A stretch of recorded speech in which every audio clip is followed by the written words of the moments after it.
The question I have for you is, what exactly do you see when you look at here? There's a story about a king, a young king. He became the king, and it was a surprise to many. It was an upset of sorts that he was the king. And things started happening really well in the kingdom. Things started going their way. They started winning battles, and the poor were lifted up, and the rich got richer, and things were going great. One day, the king woke up, and it was the springtime. And in the spring, people often went to war, and it was time for his nation to go to war, and kings would go with the people who were on their way to war. Well, this king decided he wasn't going to go. He didn't need to go. Now, we're not sure why. Maybe he thought he needed a break. Maybe he thought they could handle it without him. Maybe he lost focus upon who he was. We just know that he didn't go. So on one spring day, he went outside and looked from his terrace and looked across his kingdom. And there she was. There she was. This beautiful, beautiful woman. He couldn't believe what he had seen. And he was a king. And the one thing he knew is if he wanted something, all he had to do was take it. So he took her. Now, the fact that she was married to another man didn't really seem to impact him at all, at least until she became pregnant. And at that point, the king, the young king, knew this would not look good at all, and things had to change. So what this young king did was he arranged it so her husband, who was off in battle, would be killed in battle. And he was. So it ended up, she and he got married and they had a child. Now, in the world of kings, things should be good then. Everything should be fine. But it wasn't. It wasn't. The guilt was overwhelming. The guilt was overpowering. And it took a man who was able to stand before the king and tell him what he had done wrong for him to realize his mistake. King David heard those words from his trusted advisor and realized he had sinned. The psalm we read today, Psalm 32, is one of the two psalms that David, we believe, wrote in response to this action. The first is Psalm 51, in which David throws himself at the mercy of God and say, I have sinned, I'm nothing, I'm no good. Psalm 32 is the response to that, of how we're called to live a life after we've transgressed against God. The story of David is a powerful one because despite the fact that David asks for forgiveness and is forgiven by God, we're also shown in the rest of his story that there's repercussions when you sin. There's repercussions that happen when you go against God's wishes. So today, as we begin our journey through Lent, we're going to be talking a lot about forgiveness. To be a healthy person, to grow in this world, there's 6 words that I believe that we have to learn. Now, if you're a married man, you already know 3 of them. I am sorry. The other 3 words, I forgive. See, because if we go through our lives without saying, I am sorry, without truly meaning it when we say it, we're going to live a life in isolation. Because the reality is we all need to say, I'm sorry. We're going to hurt people. It's inevitable. No matter how good we are, no matter how good we try to be, we're going to mess up. We're going to fall down. We're going to be hurt. And we're going to hurt others. So we need to learn those words. I am sorry. We also need to learn these words. I am forgiven. Or, I forgive you.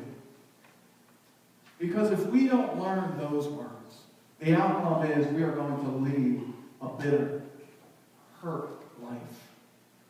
Because just as the reality is that we're going to hurt others, others are going to hurt us. And when that happens, we have a choice. How are we going to respond? Are we going to ignore that pain and pretend it's not there? Or are we going to forgive that person? And now some of you have been through some rough stuff. You've been through violence against you or friends, or very bad things have happened in your life, and say, Pastor, I can't forgive that person. You don't know what they've done. I don't. God does. And see, the thing we often forget about forgiveness, it's not necessarily about the person we're forgiving. It's about us. When I say I forgive you, I've begun the process of cutting that cord that binds us in bitterness. I've begun to be able to walk away from it, to say no more. That forgiveness is about me and bringing peace to my life. Now this past weekend, or actually I think Friday night or Saturday night, I posted on Facebook and Instagram and Twitter and various other things to show, for people to send me pictures of what forgiveness looks like to them. And we're going to show you a couple of those examples, and I apologize to the choir, but I'm going to read these to you anyway. The first one is a picture of what we believe to be a Jewish man and a Muslim man embracing. So for that person, that's what forgiveness was. Two people, two groups of people coming together despite their differences. This is a picture simply of two people embracing. Forgiveness is that acceptance that I forgive you and restoring the bond once again. The third is simply just words that say forgive others, not because they deserve forgiveness, but because you deserve peace. It's not about the person you're forgiving. It's about restoring peace to yourself. The next picture, please. Someone sent me this picture, and this is simply somebody erasing a chalkboard, wiping the slate clean. That's the picture of forgiveness for that person. A couple of people, and there's this last picture I forgot about. Now this picture, I need to describe it to the choir. This picture is two cats hugging each other, I guess we can call that. Now, many of you know I'm a leader in a conference for young adult ministries, and one of my young adults texted me this picture last night. And in it, I said, Kaylee, what does this have to do with forgiveness? And she said, both those cats are mine, and the one cat I've had for a very long time. The other cat is new to our house, and they hated each other. They fought like cats and cats. See what I did there? But something happened along the way, and now this is how they spend a lot of their time. They've broken beyond that, and now they've learned to forgive each other. And one more, I got a couple tweets sent to me, and it says this: forgiveness does not change the past, but it can change the future. Forgiveness for yourself and others is necessary for your happiness and evolution. Learn to forgive. And finally, forgiveness is a fundamental for our evolution towards being a better person. We have choices of how we're going to live our lives, just as David had a choice. See, we can start by thinking that it's just a little white lie. It's not going to really hurt each other anyway. And it's easy to carry around that. But over time, those little white lies and those grudges pile up. They become harder to manage. They become harder to take care of, one after the other. And soon what happens if we refuse to forgive, if we refuse to turn to God because of the sin in our lives that we need forgiveness for, the sin, the shame starts to weigh on us until we can barely carry it anymore. And it becomes a burden. Everywhere you go, just like that king, every step he took was a difficult. It was hard to manage. When I was in the Army, we signed up. Well, we didn't sign up. We started this process called light infantry. The idea was we would be able to go anywhere in the world in 24 hours. So to do that, we had to have our backpacks always ready, our rucksacks. And this light infantry movement, what that really meant was we had to wear anything between 60 and 85 pounds on our back. And let me just tell you how difficult it was to walk around with that burden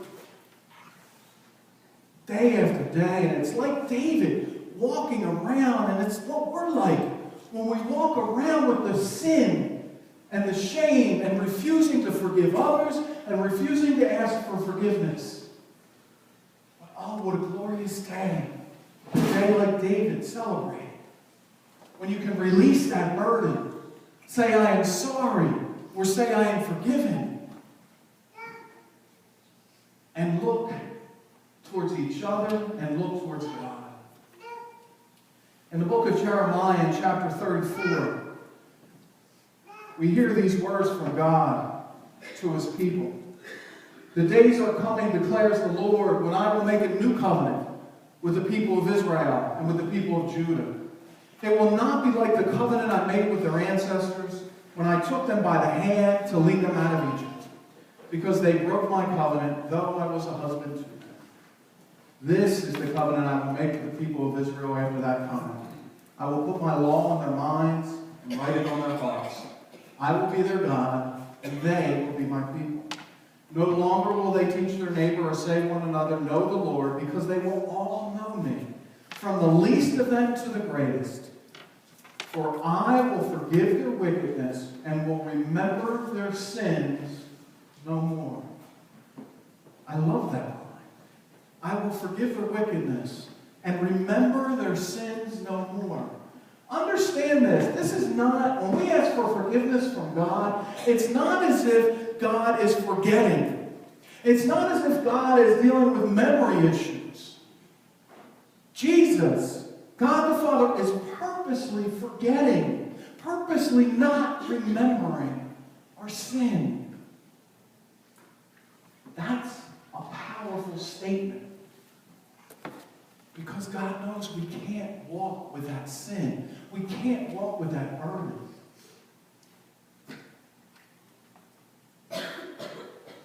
There's a statement that I love about faith.